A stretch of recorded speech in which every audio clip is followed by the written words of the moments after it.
মাকে মনে পড়ে আমার খুব প্রিয় একটি লেখা, প্রিয় একটি উপন্যাস। মাকে মানে তুলনা করে কারোর সঙ্গে শেষ করা যাবে না। সেটি যে আপনি যখন বইটি পড়বেন মনে হবে যে না, এটি আপনারই মাকে মনে পড়ছে। আমি যখন লেখক হিসেবে পড়ব বা পাঠক হিসেবেও যদি পড়ি, আমার মাকে মনে পড়ছে। যিনি পড়বেন তার মাকেই মনে পড়বে। দর্শক, আজ আমরা আমাদের স্টুডিওতে আমন্ত্রণ জানিয়েছি একজন কলম বন্ধুকে। তিনি একাধারে একজন লেখক ও সাংবাদিক। আজ থেকে প্রায় ২৭ বছর আগে তার প্রথম বই প্রকাশিত হয়েছিল, আর আজ ১০ নভেম্বর তার ৬০তম উপন্যাস আমার হৃদয়ে তুমি প্রকাশ পেয়েছে। হ্যাঁ দর্শক, তিনি শাহ আলম সাজু, যিনি বিশ্বাস করেন বই পড়ার মাধ্যমে জীবনের অনেক জটিলতাকে জয় করা যায়। সেই লেখক সাংবাদিক শাহ আলম সাজুর সাথে আজকে আমরা আড্ডা দেব। চলুন দর্শক, তাহলে গল্প কথায় ডুব দেওয়া যাক। কেমন আছেন? এই তো ভালো আছি। অবশ্যই। আর নতুন বই প্রকাশ পেয়েছে আজকে, সেটা নিয়েই কথা বলবো। ২৭ বছরে ৭টি বই প্রকাশ পেল এবং ৬০তম বইয়ের নাম আমার হৃদয়ে তুমি। এই সংখ্যাটা কম মনে হয় নাকি বেশি মনে হয়?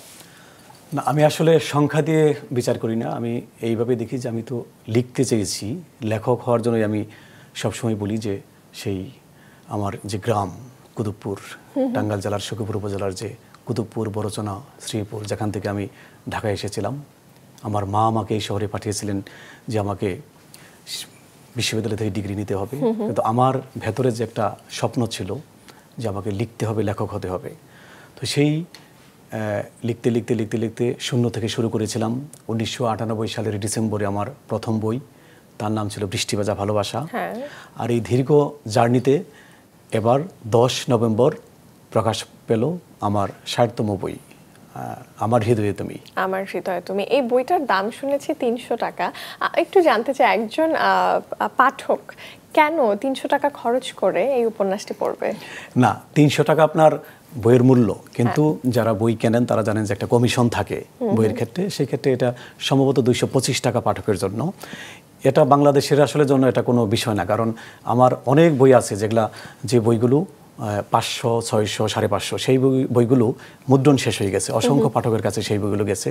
আপনি যখন একটি বই কিনবেন, মূল্যটা আসলে বিষয় না, বিষয়টি হচ্ছে যে আপনি বইটি কিনবেন কিনা, হ্যাঁ, যে আমি বইটা পড়বো কিনা। তো ওইটাই যে আমার হৃদয়ে তুমি। আমরা আসলে প্রকাশক নতুন, তো আমিও এক সময় নতুন ছিলাম। আয়মান প্রকাশন, একটু বলি যে আয়মান প্রকাশনের যিনি প্রকাশক বাবুল সাহেব, তো তিনি এক সময় আমাকে বললেন যে একটি ভালোবাসার বই করতে চাই।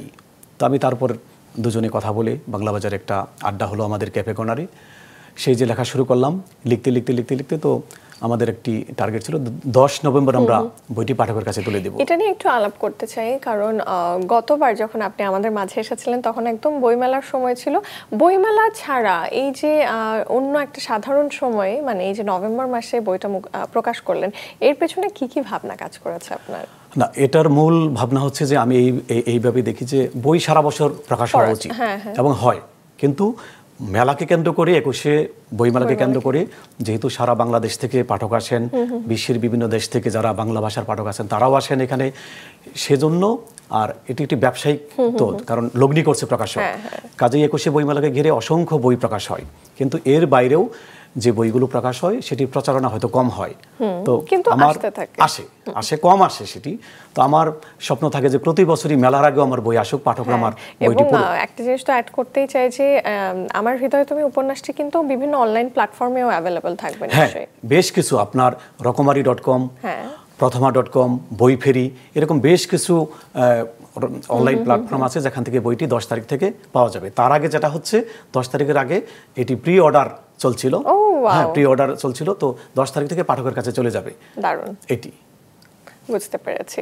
আমার যতদূর অনুভব হচ্ছে আমার হৃদয়ে তুমি এই বইটা খানিকটা বিয়োগান্তক এক উপন্যাস, কিন্তু আমার একটা প্রশ্ন জাগে যে লেখকরা বা ঔপন্যাসিকরা কেন বিয়োগান্তক গল্পগুলোকে সামনে আনেন? এটা কি পাঠকের মনে দীর্ঘ সময়ের জন্য দাগ রেখে যাওয়ার জন্য?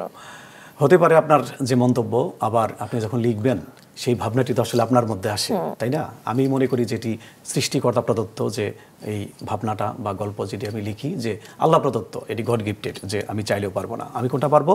আমাকে সাধনা করতে হবে, আমাকে চর্চা করতে হবে, আমাকে লিখে যেতে হবে। তো সেই ধারাবাহিকতায় আর গল্প লিখতে লিখতে একটি ভাবনা চলে আসে যে আমি আসলে কি করব।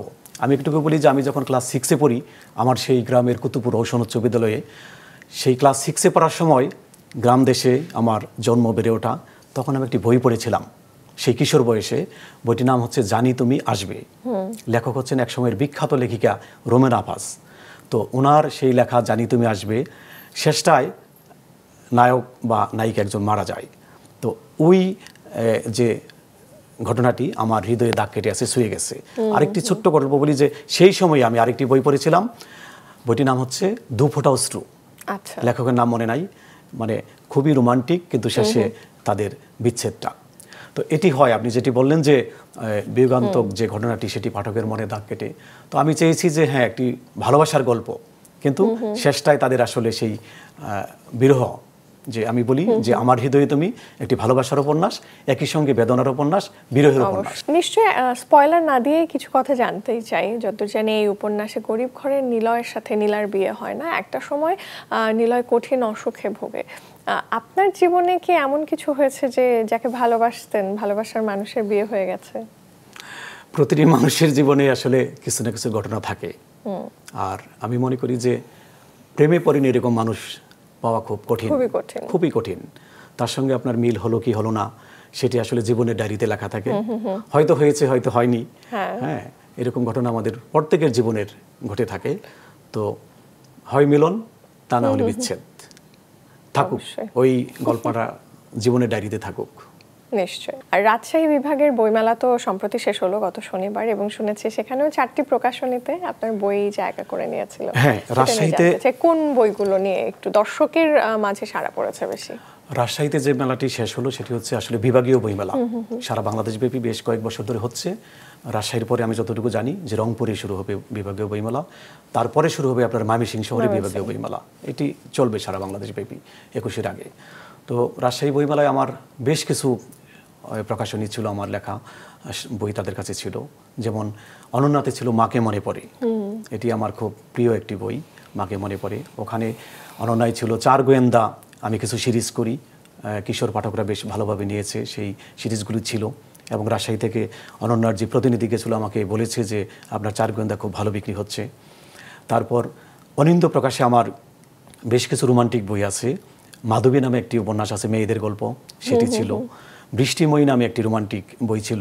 হৃদয়ের কাছাকাছি নামে একটি বই ছিল। এরকম ছিল। সময় প্রকাশন, সেখানে আমার কিছু গোয়েন্দা উপন্যাস আছে ছিল। অক্ষর বননে ছিল। এরকম আরও 4টা আমি জানি। তারপরে পরে শুনলাম যে আরও কিছু স্টলে আমার বই ছিল। অবশ্যই নারী পাঠকদের জন্য আপনার বিশেষ কিছু বই রয়েছে, যে তুমি জ্যোৎস্নাময়ী কিংবা মাধবী, এবং খুবই সাড়া ফেলেছিল।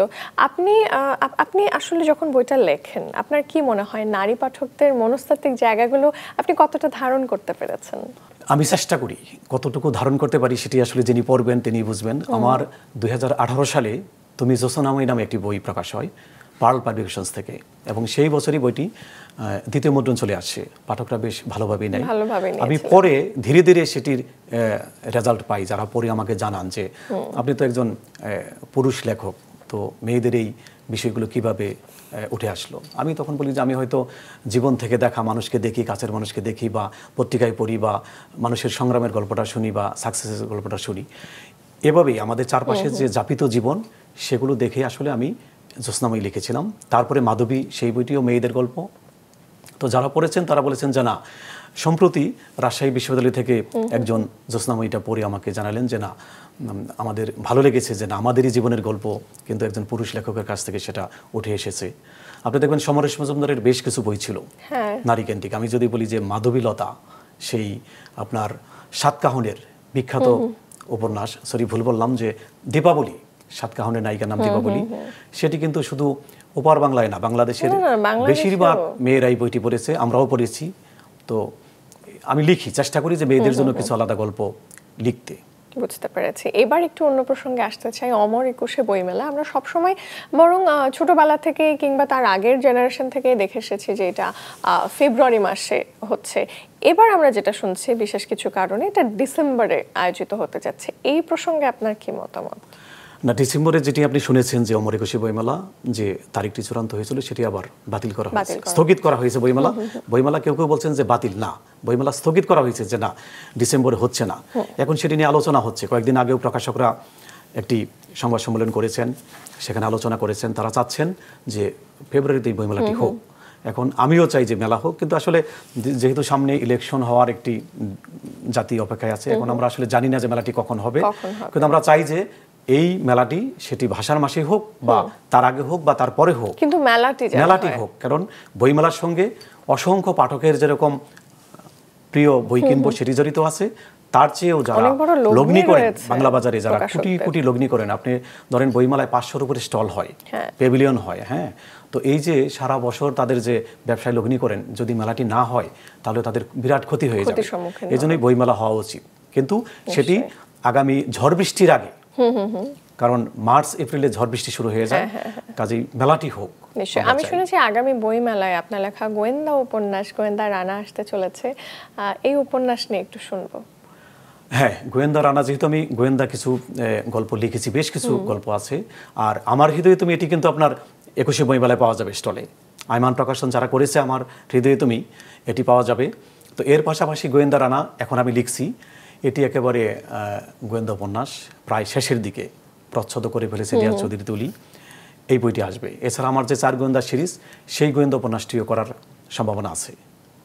অবশ্যই গোয়েন্দা গল্পের কথা আসলে 3 গোয়েন্দার কথা তো আসবে, এবং 3 গোয়েন্দার সাথে আসলে আমাদের প্রত্যেকের চাইল্ডহুড, টিনেজ লাইফ ওতপ্রোতভাবে জড়িত, এবং সেই সিরিজের লেখক শ্রদ্ধেয় রকিব হাসান গত 15ই অক্টোবর মারা গেছেন। তার সাথে ব্যক্তিগতভাবে কখনো দেখা সাক্ষাৎ আলাপ হয়েছিল? না, উনি আসলে খুবই নিবৃতচারী ছিলেন রকিব হাসান। উনি বাংলাদেশের 3টি জেনারেশনের 3টি প্রজন্মকে উনি পাঠকপ্রিয় করেছেন, লাখ লাখ মানুষকে পাঠকপ্রিয় করেছেন 3 গোয়েন্দা। ওনাকে বইমেলায় আমি জীবনে একবার দেখেছি, খুবই চুপচাপ দাঁড়িয়ে আছেন একটি স্টলের সামনে, সেই স্টলে আমারও বই ছিল বেশ কয়েক বছর আগে। তখন তার সঙ্গে ওই শুভেচ্ছা বিনিময়, পরিচয়, কিন্তু আমরা চাইতাম যে তাকে দেখি বা বিভিন্ন পত্রিকায় বা টেলিভিশনে তাকে নিয়ে জানি, কিন্তু ওই যে বললাম যে খুব নির্জনে একেবারেই উনি লেখা দিয়ে আসলে থাকতেন। আমি মনে করি যে উনি বেঁচে নাই, কিন্তু রকিব হাসানের 3 গোয়েন্দা সহ অসংখ্য বই যে রেখে গেছেন, সেটি ওনার মারা যাবার পরে আমরা দেখেছি যে কীরকম জনপ্রিয়, বা মানুষ পাঠকরা বলেছেন যে কীরকম তার শীর্ষে ছিলেন, এখনও আছেন। এখনও সেবা থেকে বলেন, বিভিন্ন, আমি যেহেতু ঢাকা শহরে বিভিন্ন বইয়ের দোকানগুলোতে ছুটির দিনগুলোতে ঘুরে বেড়াই, ওনার বইয়ের চাহিদার শেষ হবে না, চলবেই। অবশ্যই। এবার একটু আপনার অন্য বই নিয়ে কথা বলতে চাই, মাকে মনে পড়ে, গত বছর প্রকাশিত হয়েছিল অনন্যা থেকে।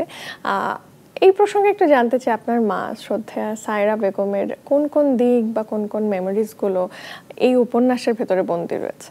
মাকে মনে পড়ে আমার খুব প্রিয় একটি লেখা, প্রিয় একটি উপন্যাস। 1 বছর আগে এই বইটি অনন্যা থেকে প্রকাশ হয়। আসলে আমি চেয়েছি যে সবারই মা আছে, কারো মা বেঁচে আছেন, কারো মা বেঁচে নেই। মাকে উৎসর্গ করে বা মাকে ভালোবেসে, মাকে শ্রদ্ধা জানিয়ে, যে মাকে ভালোবেসে আপনি মাকে মানে তুলনা করে কারোর সঙ্গে শেষ করা যাবে না। সেটি যে আপনি যখন বইটি পড়বেন মনে হবে যে না, এটি আপনারই মাকে মনে পড়ছে। আমি যখন লেখক হিসেবে পড়ব বা পাঠক হিসেবেও যদি পড়ি, আমার মাকে মনে পড়ছে, যিনি পড়বেন তার মাকেই মনে পড়বে। তো ওইটাই আমার মায়ের পুরো জীবন, ওইটা না যে আমি যেহেতু এটা লেখা, যেহেতু আসলে আমাকে হুমায়ুন স্যার একবার বলেছিলেন যে যার কল্পনা শক্তি যত প্রবল তিনি লেখক হিসেবে তত দূরে গিয়ে যাবেন। তো আমি ওইটাই মনে করি যে আমি মাকে মনে করে বইটি লিখেছি।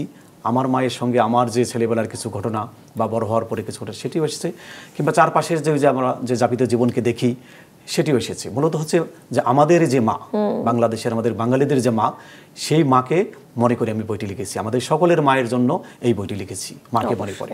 এবার একটু আপনার বাবার কথায় আসবো প্রসঙ্গতই। আপনার বাবা শ্রদ্ধেয় সেকান্দার আলী, উনি প্রয়াত হয়েছেন, কিন্তু থাকে না মানে বাবার অনেক বৈশিষ্ট্য, তার আদর্শ সন্তানদেরকে ওই একই দিকে ধাবিত করে।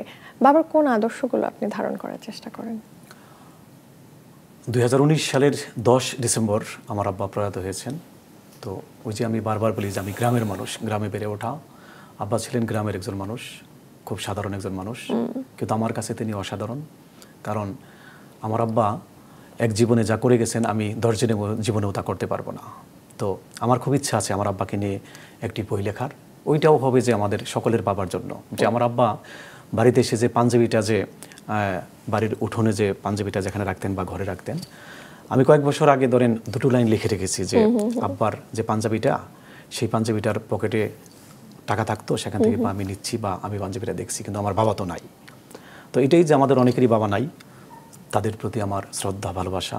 আমার বাবা একেবারে গ্রাম দেশের, যে বললাম যে সাধারণ মানুষ, কিন্তু আমার কাছে তিনি অসাধারণ।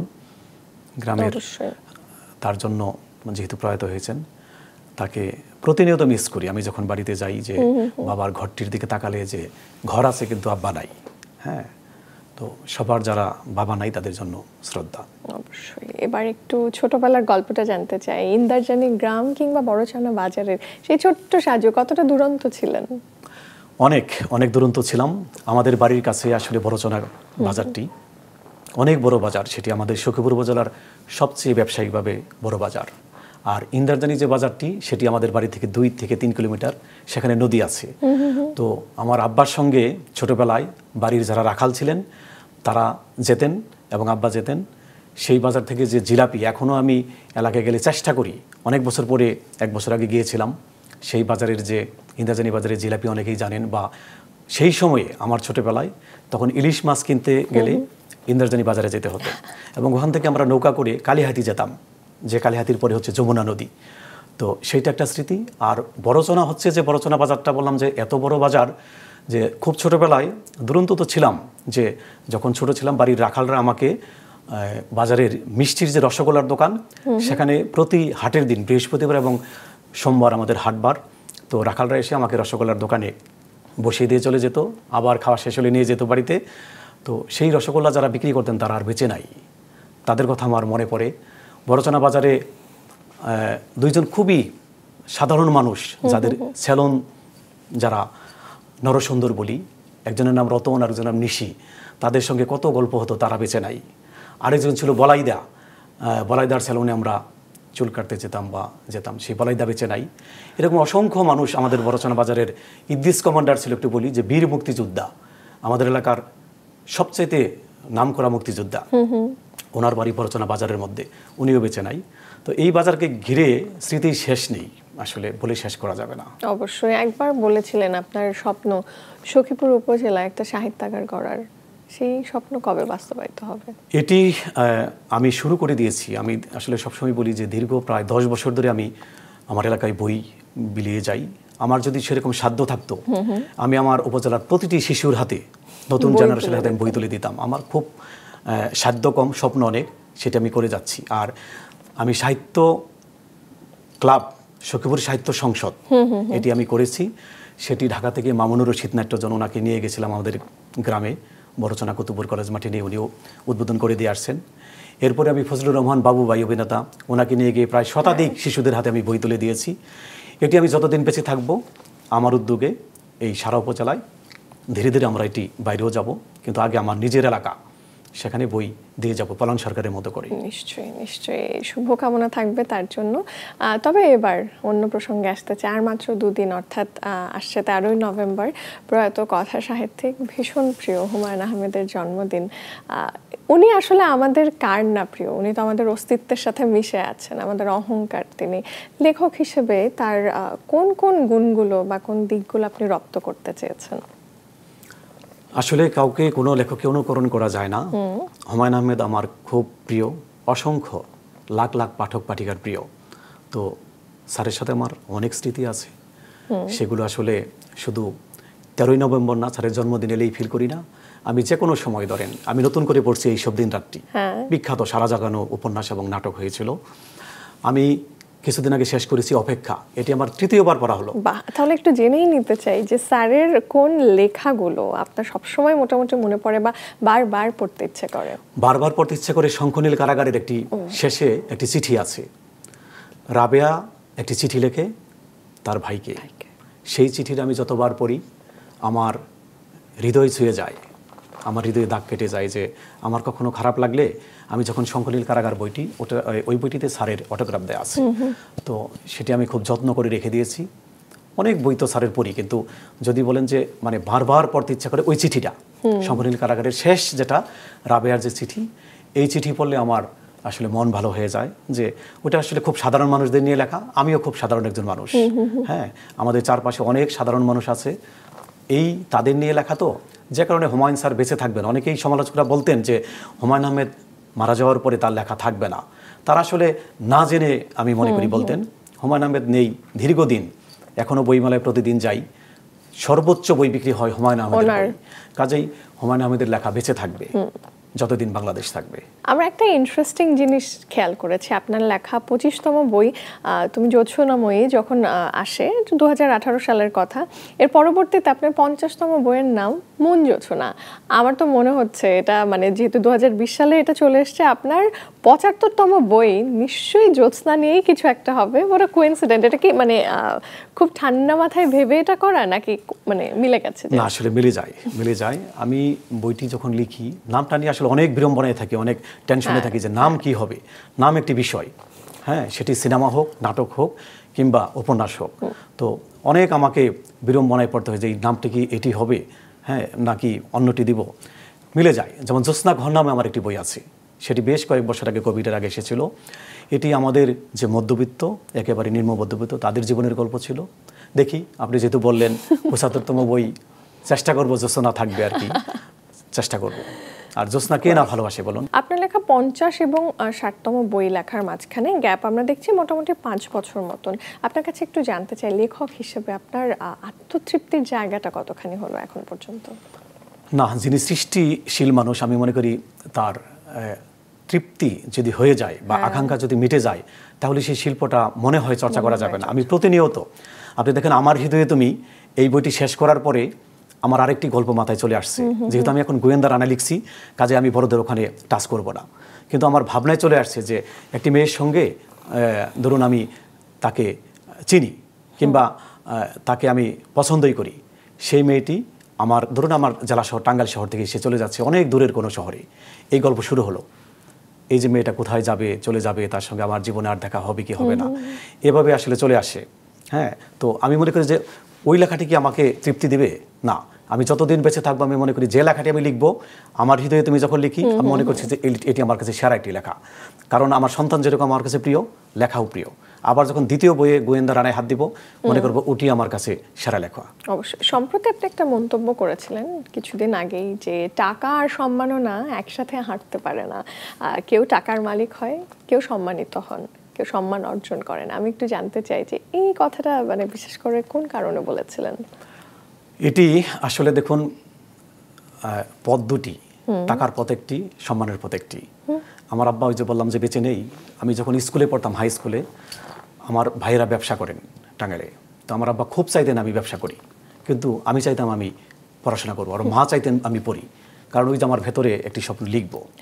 হ্যাঁ, তো এখন আমি যেহেতু গ্রামের সঙ্গে আমার নিবিড় যোগাযোগ, আমি যাই বা আমি চারপাশটা দেখি, সমাজটাকে দেখি যে না, যে মানুষটি আসলে টাকার মালিক হয় তিনি কি সম্মানের পথে, হ্যাঁ, টাকার মালিকরাও সম্মানের পথে হাঁটেন বা একসঙ্গে হয়, কিন্তু খুব কম। কারণ টাকার সঙ্গে অনেক কিছু জড়িত।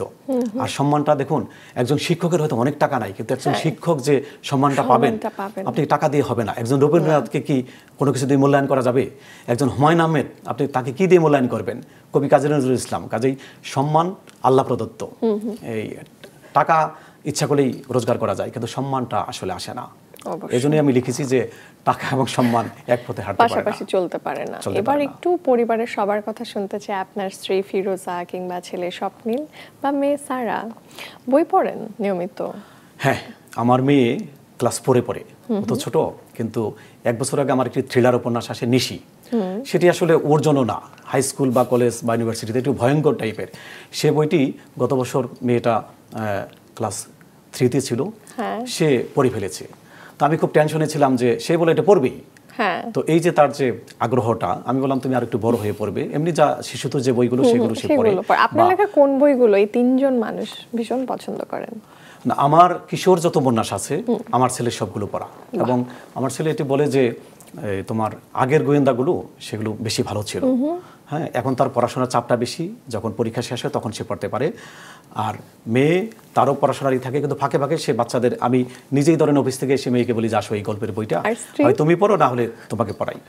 আর আমি যেহেতু জব করি, ফুল টাইম জব করতে হয়, আর প্রচণ্ড ব্যস্ত থাকি লেখালেখি নিয়ে। আসলে বিশ্বাস করুন যে প্রতিদিন আমি হতে পারি না, কিন্তু রাত জেগে জেগে আমি লিখি, কিংবা খুব ভোরবেলায় আমার মেয়েকে স্কুলে দিয়ে এসে আমি আসলে একটা রুটিন করে নিয়েছি যে আমাকে লিখতে হবে। এর বাকি সময়টা ছেলে মেয়ের যে পড়াশোনার সবকিছু তাকে সামলাতে হয়, স্ত্রীকে।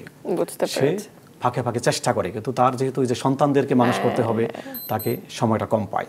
কিন্তু আমার 2 সন্তানকে আমি চেষ্টা করি বইমেলায়, আমার মেয়েকে বলি, ছেলেকে বলি তোমরা ওপেন, আমার অনেক সম্পদ নাই, পয়সা নাই, কিন্তু তোমরা বইমেলায় যত বই কিনতে চাও আমি কিনে দেবো, এটা আমি ওপেন করে দিই। বাহ, খুবই ভালো। এবার একটু আপনার অন্য পেশা নিয়ে জানতে চাই। দীর্ঘদিন ধরে আপনি ডেইলি স্টারে কর্মরত রয়েছেন একজন স্টাফ রিপোর্টার হিসেবে, সেই সাংবাদিক হিসেবে আপনার চূড়ান্ত লক্ষ্য কি? সাংবাদিক হিসেবে কোনো বড় কোনো স্বপ্ন নাই। আমি একজন রিপোর্টার, স্টাফ রিপোর্টার। দীর্ঘদিন, আমার আজ থেকে 20 বছর আগে দৈনিক মানবজমিনের স্টাফ রিপোর্টার ছিলাম। তো এটি আমার পেশা। আমি সংবাদপত্রে কাজ না করে ব্যাংকার হতে পারতাম, কিংবা এক সময় আমি ইউরোপ চলে যেতে চেয়েছিলাম, সেটি আমার ভাগ্যে নাই। আমার মা একদিন বললেন, তোমার কপালে নেই, তুমি বাদ দাও, আমি ছেড়ে দিলাম। ওই যে আব্বা বলতেন যে তুমি ব্যবসা করো, আমি টাকা দিব, হ্যাঁ, আমি সেটিতে যাই নাই। তো এটি আমি একটি চাকরি হিসেবে দেখি, পেশা। আমি অন্য যে কোনো পেশায় যেতে পারতাম, এবং এটিকে আমি খুব ভালোবাসি, খুব সম্মানের চোখে দেখি। বাংলাদেশের একজন বিখ্যাত শিল্পী আমাকে বলেছিলেন যে তুমি যে পেশায় আছো বা আমি যে পেশায় আছি, যদি সেটি ভালোবাসা না থাকে তাহলে করতে পারবা না। যেহেতু আমার 20-22 বছর পার হয়ে গেছে, আমি মনে করি যে এই পেশার প্রতি আমার ভালোবাসা এবং প্রচণ্ড আবেগ এবং ভালোবাসা জড়িত, কাজে এটি আমি পেশা হিসেবে দেখি। চূড়ান্ত কোনো বড় কোনো স্বপ্ন নেই। বড় স্বপ্ন আছে আমার লেখালেখি নিয়ে, যে আমি চাই যে এই যে আমার হৃদয়ে তুমি বইটি পাঠকের কাছে যাক, আমার লেখা বাংলাদেশের সমস্ত পাঠকের কাছে আমার লেখা যাক। লেখালেখি নিয়ে আমার চূড়ান্ত স্বপ্ন আছে যে পাঠকপ্রিয় একজন লেখক হতে চাই। নিশ্চয়ই নিশ্চয়ই। আপনার জন্য অনেক শুভকামনা, খুব ভালো থাকবেন। আর আজকে বিনোদন সারাদিনকে সময় দেওয়ার জন্য অনেক ধন্যবাদ। শুভেচ্ছা আপনাকে। মাছরাঙার প্রতি আমার ভালোবাসা এবং কৃতজ্ঞতা।